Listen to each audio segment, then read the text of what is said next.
দর্শক আসসালামু আলাইকুম। কানাডা থেকে আমি সাকিব আজকে আপনাদের আবারও স্বাগত জানাচ্ছি। একটি প্লেন ধর্মঘটের খবর দিচ্ছে যে সেটা হচ্ছে যে কানাডার সবচেয়ে বড় এয়ারলাইন্স এয়ার কানাডা আগামী 15ই সেপ্টেম্বর থেকে ধর্মঘটে যাচ্ছে এবং এই ধর্মঘট 2-1 দিন সাময়িকভাবে চালানোর পরে তারা পূর্ণাঙ্গ ধর্মঘটে যাবে।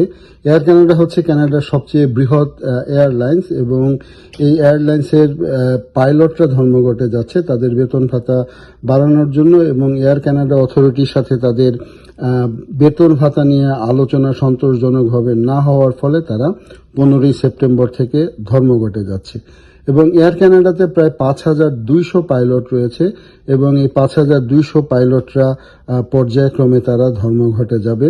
শুধুমাত্র যাত্রী পরিবহন তাই না, যাত্রী পরিবহনের পাশাপাশি কিন্তু এয়ার কানাডা কার্গো সার্ভিসও দিয়ে থাকে এবং এই কার্গো সার্ভিসটাও কিন্তু কানাডার ইকোনমিতে একটি বড় অবদান রাখে।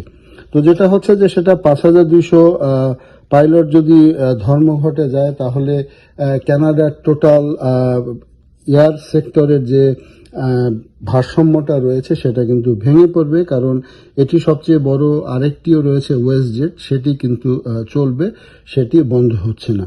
তো এয়ার কানাডা তাদের যাত্রীদের জন্য 15 থেকে 23 সেপ্টেম্বর পর্যন্ত যারা টিকিট কেটেছেন সেই টিকিটগুলি তারা বিনামূল্যে চেঞ্জ করে নিতে পারবে। তো আপনাদের যারা 15 থেকে 23 সেপ্টেম্বরের মধ্যে টিকিট কাটা রয়েছে তারা যদি ধর্মঘট প্রত্যাহার না করে তাহলে কিন্তু বিপদে পড়বেন। তো সেই ক্ষেত্রে টিকিটটা চেঞ্জ করে নিতে পারেন কিনা সেটা একটু দেখতে পারেন।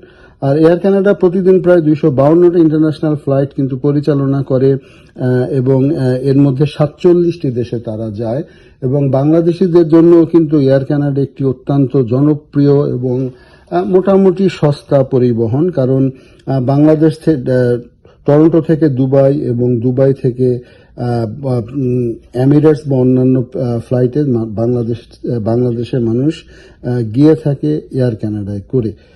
তো এক্ষেত্রে অনেক সব ইন্টারন্যাশনাল ফ্লাইটও বাতিল হয়ে যেতে পারে, তো সেক্ষেত্রে কিন্তু চোখ কান খোলা রাখতে হবে।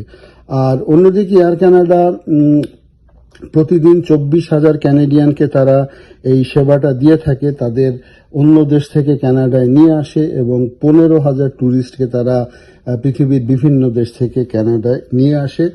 আর এছাড়া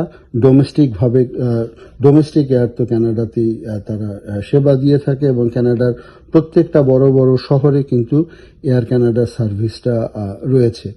তো সব মিলিয়ে কানাডার এই এয়ার কানাডার যে স্ট্রাইক, সেই স্ট্রাইকের ফলে কানাডার সম্পূর্ণ অচল অবস্থা দেখা দিবে এবং এই অচল অবস্থা কিন্তু অলরেডি এয়ার কানাডার যে শেয়ার বাজার সেই শেয়ার বাজারেও পড়েছে এবং এয়ার কানাডার শেয়ারের দামও গত কয়েকদিন ধরে কিন্তু কমছে এবং যখন স্ট্রাইকের ঘোষণা আসবে, স্ট্রাইকের ঘোষণা আসলে পরে সেই শেয়ারের দামও কিন্তু কমে যাবার সম্ভাবনা রয়েছে। তো এই 5,200 পাইলটের ধর্মঘট এটি কিন্তু কানাডার জন্য একটি অনেক বড় ব্যাপার এবং যে পৃথিবীর যে ইন্টারন্যাশনাল ফ্লাইটগুলি তারা পরিচালনা করে প্রায় 47টি দেশে, যেটা বললাম যে দুবাইতে রয়েছে, দিল্লিতে রয়েছে, তো ইন্টারন্যাশনাল ফ্লাইটগুলি যদি বন্ধ হয়ে যায় তাহলে টোটাল একটি ম্যাসাকার হবে কানাডার এই সেক্টরটায়। তো এখনো আলোচনা চলছে, যদি আলোচনা ফলপ্রসূ না হয় তাহলে 15ই সেপ্টেম্বর থেকে এই ধর্মঘটটা শুরু হবে। তো আপনি এখনই চেক করে নিন যে আপনার এয়ার কানাডাতে টিকিট কাটা আছে কিনা। যদি টিকিট কাটা থাকে তাহলে খবর রাখুন ধর্মঘট প্রত্যাহার হয় কিনা।